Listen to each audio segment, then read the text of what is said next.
আমি সেই মেয়েটি, সেই মেয়ে যার জন্মের সময় কোনো শাঁখ বাজেনি, জন্ম থেকেই যে জ্যোতিষীর ছকে বন্দী, যার লগ্ন রাশি রাহু কেতুর দিশা খোঁজা হয়েছে না তার নিজের জন্য নয়, তার পিতার জন্য, তার ভাইয়ের জন্য, তার স্বামীর জন্য, তার পুত্রের জন্য।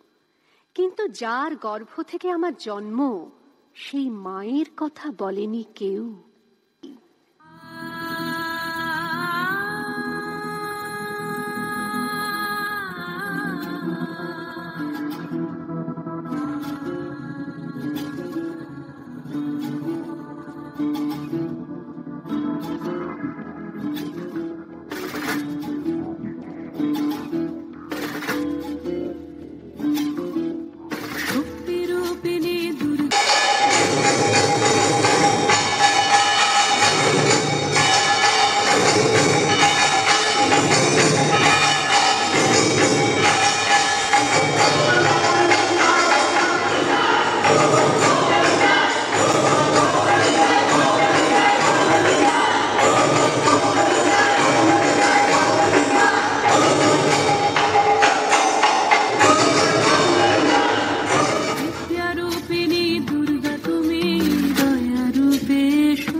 আমি সেই মেয়ে।